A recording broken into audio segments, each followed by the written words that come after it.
ഇപ്പൊ സന്ദർഭം മാറിപ്പോയതല്ലേ? നമ്മുടെ ഡോക്ടർ ഇവിടെ ഉണ്ടായിരുന്നോ? ഇവിടെ ഇല്ലാത്തത് വിനയേന്ദ്രൻ മാത്രമാണ്. പേരിനാണെന്ന് പറയാൻ ഞാൻ മാത്രമേ ഉള്ളൂ. നീ വന്ന കാര്യം എന്താണെന്ന് പറഞ്ഞിട്ട് പെട്ടെന്ന് തിരിച്ചു പോകാൻ നോക്ക് അലക്സി.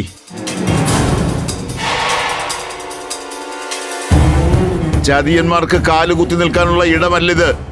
ഓ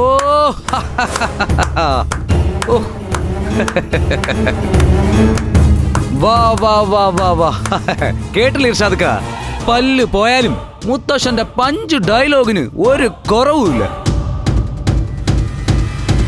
ചേട്ടാ, ഡയലോഗ് മതിയാക്ക്. ഈ സമയത്ത് ഞങ്ങളുടെ മുന്നിൽ വന്നു നിന്ന് വില്ലൻ കളിക്കാതെ വന്ന കാര്യം പറഞ്ഞിട്ട് പോവാൻ നോക്ക്. ഞാൻ വില്ലനല്ല, ഹീറോയാണ്. നിന്റെ ചേട്ടൻ വിനയേന്ദ്രനെ. താൻ ഹീറോ അല്ല, സീറോയാണ്. മനുഷ്യ പറ്റില്ലാത്ത വെറും ബിഗ് സീറോ. നീ മിണ്ടരുത്.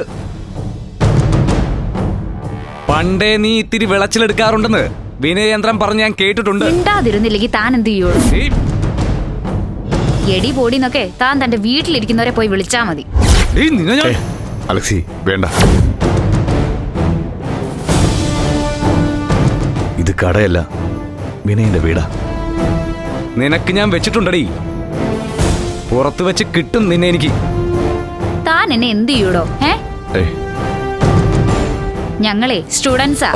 താൻ പുറത്തു വെച്ച് കണ്ടാലേ എനിക്കും ഗാങ് ഒക്കെ ഉണ്ട് പുറത്തു വെച്ച് കാണാൻ. നിർത്ത്, മതിയാക്ക്. മുതിർന്നവര് സംസാരിക്കുമ്പോ നിനക്കെന്താ കാര്യം?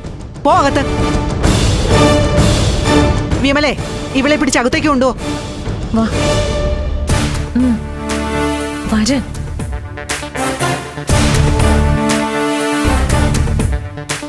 അലക്സി, നീ പറഞ്ഞ് അവസാനിപ്പിക്ക്. നിനക്കിപ്പൊ എന്താ വേണ്ടത്? ശരി, ഞാൻ പറഞ്ഞ് അവസാനിപ്പിക്കാം.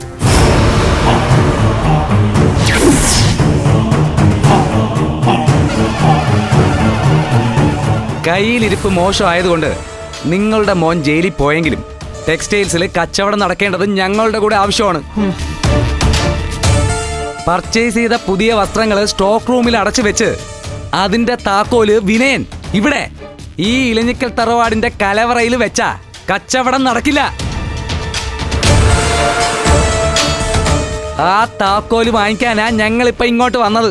അതങ്ങ് കോടതിയിൽ നിന്ന് വാങ്ങിയാ മതി.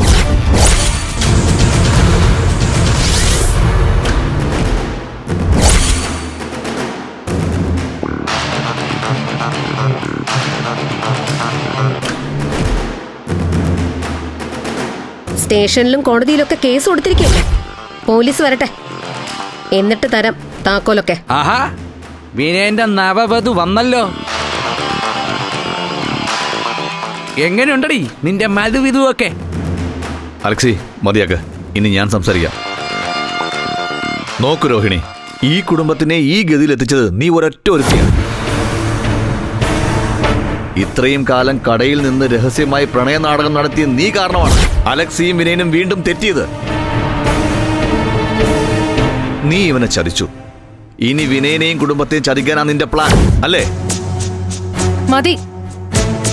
ഇനി ഞങ്ങളുടെ ഏട്ടന്റെ ഭാര്യയെ പറ്റി ആരും ഒരു അക്ഷരം മിണ്ടിപ്പോരുത്. ടോണിജി, ആ ചാവി അങ്ങ് എടുത്ത് കൊടുത്തേക്ക്. ബാക്കി നമുക്ക് എന്ത് വേണോന്ന് ആലോചിക്കാം. ഞാൻ കൊടുക്കില്ല. താക്കോലുകൾ വേണമെങ്കിൽ മുറിയിലെ മേശവലിപ്പിൽ കിടപ്പുണ്ട്. ആർക്കാണെന്ന് വെച്ചാ എടുത്തു കൊടുക്കാം. അങ്ങനെയല്ല മോളെ. ജീവിക്കുകയാണെങ്കിലും മരിക്കുകയാണെങ്കിലും സമ്പത്തിനേക്കാൾ വലുതാ കുടുംബത്തിന്റെ അന്തസ്. വിസ്മയ പറഞ്ഞതാ ശരി. ആ താക്കോല് ഇവരുടെ തന്നെ തകർച്ചയ്ക്കുള്ളതാ. ഞാൻ തന്നെ എടുത്തു കൊടുക്കാം.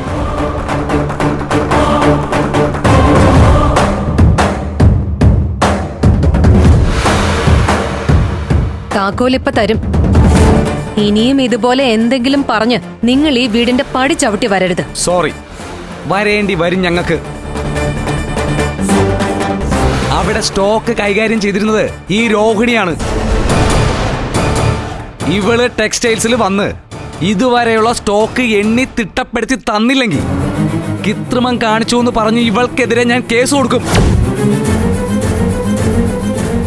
അതുകൊണ്ട് നാളെ തന്നെ രോഹിണി ടെക്സ്റ്റൈൽസിൽ വന്ന് സ്റ്റോക്ക് ലെഡ്ജർ ക്ലിയർ ചെയ്ത് തരണം. സ്റ്റോക്കിൽ ഷോർട്ടേജ് ഉണ്ടായ വിനയന്റെ അതേ ഗതിയായിരിക്കും നിനക്കും.